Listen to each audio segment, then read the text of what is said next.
Elecciones presidenciales de Estados Unidos en la FM de RCN.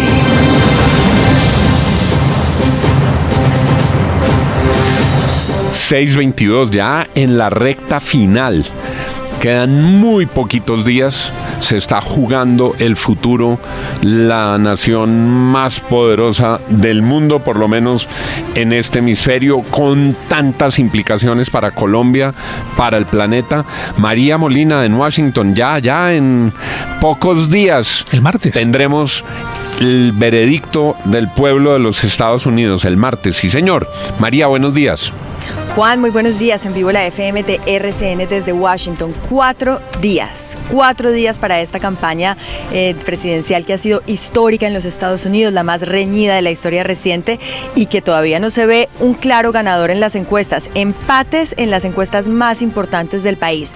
Pues mire, ya los candidatos están haciendo sus últimas propuestas. Le cuento algo de lo último que ha pasado. Ayer el expresidente Donald Trump estuvo en el oeste, estuvo en Nevada, en Arizona y en Nuevo México, y desde allí pues estuvo hablándole a los hispanos. Dijo que los hispanos son muy inteligentes, mucho más inteligentes, dice Trump, que Kamala Harris o que Joe Biden, y que además los hispanos lo aman, y se metió por el lado de los beneficios económicos, de la forma como él podría ayudarle a los latinos en este país a tener muchas oportunidades laborales y financieras. Y pues también algunas posturas controversiales. Anunció quiénes serían algunos de sus miembros de gabinete. Por ejemplo, Robert Kennedy Jr., que es un hombre que ha estado en contra de las vacunas siempre, sería parte de su gabinete en el área de salud. Y Elon Musk, el multimillonario que lo ha apoyado durante la campaña en las últimas semanas, haría parte de un equipo que se encargaría de recortar los gastos innecesarios en el gobierno. Esas son las propuestas de Donald Trump.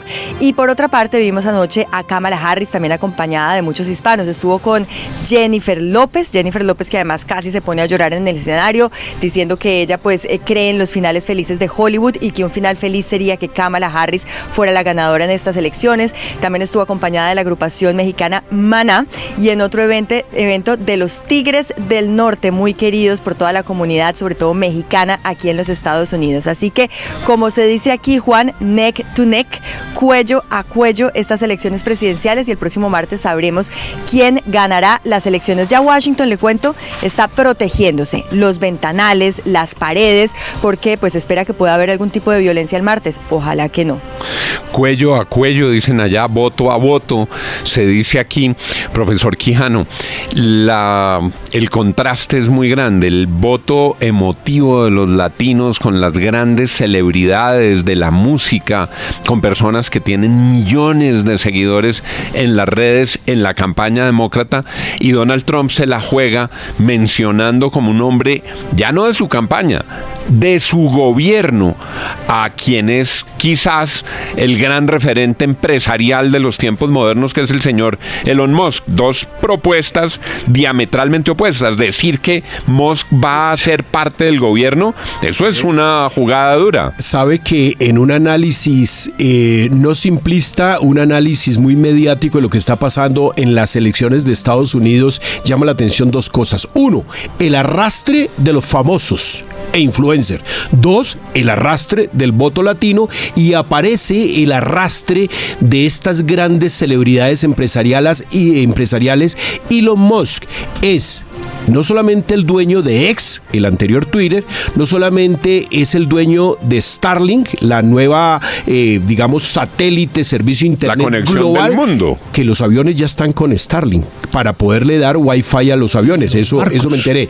Y que también es el dueño de Tesla y que tiene una cantidad de empresas, y es un hombre que hace mover la bolsa de valores, que tiene ese camino de llegar a Marte. Es decir, cuando un presidente recluta como uno de los arrastradores, por llamarlo de alguna manera, electorales a un millonario, es que el mundo está cambiando y caminamos hacia el poder corporativo. Va a tener un impacto enorme, don Juan y doctor Quijano, si eso evidentemente se materializa, porque la característica principal que tiene Elon Musk como emprendedor es justamente abaratar los costos para hacer posibles cosas que parecían imposibles.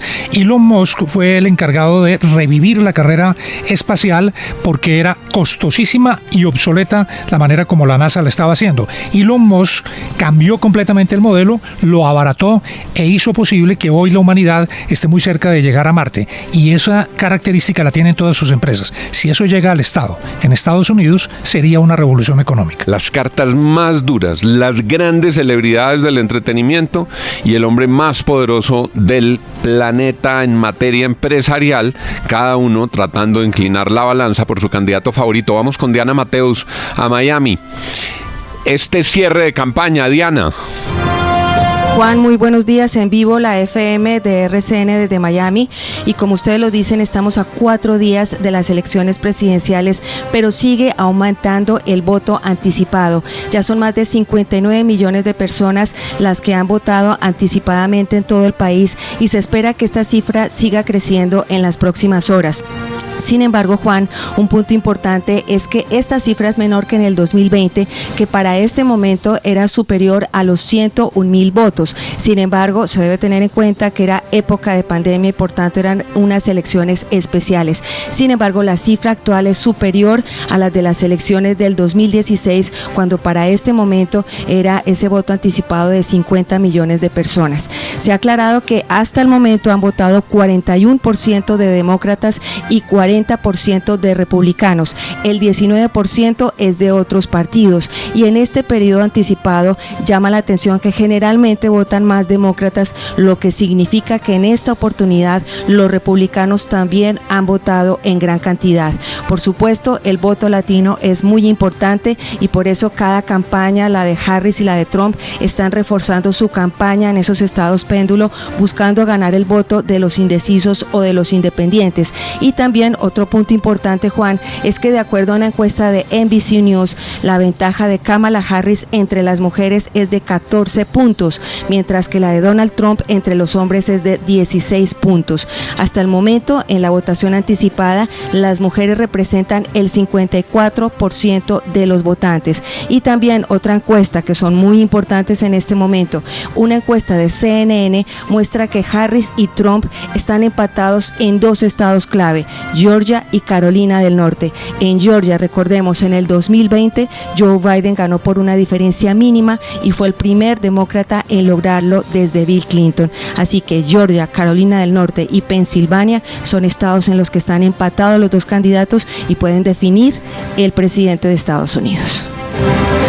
Muchas gracias, Diana, muy apretado. Cuando el profesor Quijano estaba hablando del poder corporativo, yo vi aquí a Santiago Ángel como que se movía en la silla. ¿Qué pasó, Santiago? No, don Juan, pues lo que pasa es que es problemática esa noción de que el poder corporativo puede ser el futuro y que puede llegar a ser más importante que los estados, porque eso es justamente también uno de los debates en Estados Unidos, y es la intervención de todos los grandes dueños de las tech que tienen un poder hoy supranacional. Elon Musk llevando naves espaciales a la galaxia entera, prometiendo viajes a Marte y etcétera, pero no se puede reducir de ninguna manera el papel del Estado. Es decir, Agustín Laje no estaría de acuerdo, y puede haber estados pequeños o estados más grandes, pero el Estado está para garantizar los derechos de las personas a las que las empresas privadas pues no les alcanzan a llegar, ¿no?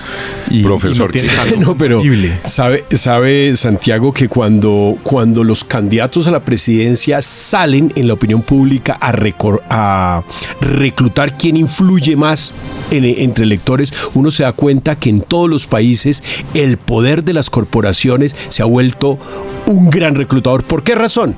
Porque son las corporaciones las que pagan los impuestos y las que generan empleo formal. Y entonces, unas empresas como las de Standard & Poor's, las 500 de Standard & Poor's, son unos grandes electores. Entonces, todas las empresas de Elon Musk, todas las empresas, digamos, que tienen financiación de JP Morgan o lo que sea, se vuelven grandes electores. ¿Por qué razón? Porque la gente quiere hacer valer sus impuestos y defiende su empleo formal. En el mundo está cambiando. Esta discusión yo la tenía con alguien en Costa Rica, en un evento periodístico, y yo le decía, mire, es que el poder de IBM electoral en Costa Rica es enorme. Total. Cada día más las corporaciones influyen más. Y yo sí creo que ante la ineptitud y mediocridad de muchos gobiernos, pues bienvenidos sean la influencia de las corporaciones. William Calderón. Pero eso... Yo no diría, don Juan, Don William Calderón y luego don Juan Carlos Iragorri. perdóneme, Juan. Mire, yo no diría que es el futuro, Santiago. Yo diría que es el presente. Elon Musk le dio el cambio, el giro a la guerra entre Rusia y Ucrania poniendo sus satélites. Ese poder no lo tenía ni el Estado de Ucrania ni Estados Unidos. Sí. Fue Elon Musk el que cambió las fuerzas de poder en ese momento. Sí, pero las empresas privadas no pueden reemplazar a los estados. Y ahí pero es la realidad. Simplemente lo describo como una realidad. Hoy hay un del Wall Street Journal la semana pasada que habla de cómo Musk tuvo unas relaciones independientemente de eso, hoy hay un suprapoder que son las grandes corporaciones mundiales que están por encima del corporativismo. Juan Carlos Iragorri, Claro. Buenos días en España. Buenos días, Juan. El asunto aquí es que hay que recordar la frase de Harry Truman, que solía decir: lo único nuevo es la historia que no hemos leído. Ojo, porque es que todo ya pasó y estamos en la repetición de la repetidera. ¿Y por qué digo esto? Por lo que está diciendo Santiago Ángel. El presidente de Estados Unidos que les plantó cara a los multimillonarios fue Theodore Roosevelt en el año 1901, que obligó al señor John Rockefeller a partir las empresas que tenía, a dividirlas. Él era el dueño de la Standard Oil, la gran petrolera, y ese es el origen de la Sherman Act, la ley antitrust en los Estados Unidos. De modo que parte de la función del gobierno estadounidense es ponerles freno a los grandes multimillonarios. Era otra época, no puede Juan. ser. Era otra Yo entiendo, época. pero no puede ser. Ahora, la pregunta es si a ustedes les parece o a la gente le parece sensato las cosas que hace Elon Musk en las manifestaciones públicas, en los mítines. Porque si el mundo va a terminar en manos de una persona... Estamos en la era de la información, Juan. Estamos en la era de la información y el mundo ha cambiado. Hay internet, hay celulares y la eficiencia del sector productivo en el mundo puede ser la solución. Primero, para evitar la corrupción. Segundo, sabe que esa es la teoría suya, claro, Santi, es la de Mariana Mazzucato, donde decir que Internet se desarrolló por el Estado y no por las empresas que se prendieron de eso. 6:34, es que este es el debate apasionante justamente en el que están en los Estados Unidos, cuando el señor Elon Musk sale a bailar y sale a jugar un papel tan importante en la campaña de Donald Trump. María Molina, es que ¿cuánta plata daba por semana el señor Elon Musk a ganadores en unos sorteos? ¿De a cuánto era que se bajaba? ¿De a $1,000,000 por cada ganador? ¿Cómo fue esa Todavía, Juan, todavía puede aplicar si usted se muda a Pensilvania y es un votante registrado. $1,000,000 al día está dando Elon Musk a aquellos que estén registrados para votar y firmen dos partes de una enmienda que protege la libertad de expresión y la libertad de portar armas. Una bastante controversial, ¿no? Porque es que además ese $1,000,000 se lo dan para que usted después sea portavoz del Super PAC de la organización de Elon Musk, con lo cual sí tiene que ser un simpatizante de Donald Trump, así a usted no le estén diciendo que vote por Donald Trump. 6:35. Este debate que acabamos de tener sobre el poder de las corporaciones, sobre la presencia de un mega multimillonario que además es disruptivo en la campaña de Donald Trump, en contraste con la movilización emotiva del voto que generan las grandes celebridades, es como se está decidiendo en la nación más poderosa del mundo la próxima presidencia. 6:36 en la FM. Las noticias como son. Las elecciones más reñidas en la historia moderna de Estados Unidos. Kamala Harris. I believe in the ambition, the aspirations, the dreams of the American people. O Donald Trump. And just look at what they're doing.